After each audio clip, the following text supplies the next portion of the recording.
இந்த சலசலப்பெல்லாம் அடங்கிடுது. இப்போ நான் இதை எடுத்துடுறேன். இப்போ அடுத்த பேட்சை நான் இதில் போடுறேன். போடும்பொழுது பார்த்து போடுங்க, எண்ணெய் மேலே தெரிக்காத அளவுக்கு போட்டுக்கோங்க. சலசலப்பெல்லாம் அடங்கிடுது. இந்த எண்ணெய் வந்து ஹீட்டாக போடுற முறுக்கெலாம் செவந்து தான் போகும். இதே மாதிரி நான் எல்லா முறுக்கையும் செஞ்சு நான் உங்களுக்கு காட்டுறேன். நான் எல்லா முறுக்கையும் நான் செஞ்சு எடுத்துன்னு வந்துட்டேன். இது எப்படி வந்திருக்குன்னு பாருங்கள்.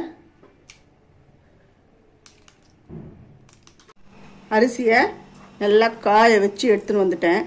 இதை பாருங்கள், அதனாலுமே நொறுங்குது பாருங்கள், நல்லா காஞ்சிடுது. இப்போ அடுத்த ஸ்டெப்பு எப்படின்றத பார்ப்போம். இதில் நான் சேர்த்துட்றேன். எல்லாம் நல்லா கலந்துட்டு மிஷினில் கொடுத்து அரைச்சி எடுத்துன்னு வந்து வச்சிட்டோம்னா எப்போ வேணும்னாலும் முறுக்கு நம்ம செய்யலாம். இதை நான் மிஷினில் கொடுத்து மாவாக திரித்து எடுத்துகிட்டு வரேன். அரைச்சி எடுத்துன்னு வந்துட்டேன். நல்லா மைய அரைச்சி எடுத்துன்னு வந்துட்டேன். நமக்கு எவ்வளோ தேவையோ அவ்வளோவும் எடுத்து நம்ம முறுக்கு பண்ணிக்கலாம். நான் இது கொஞ்சம் எடுத்துக்கிறேன். நான் வந்து எப்படி முறுக்கு மாவு அரைக்கிறது, எந்த பதத்தில் வருது அப்படின்றதெல்லாம் இந்த வீடியோவில் கிளியராக சொல்லியிருக்கேன்.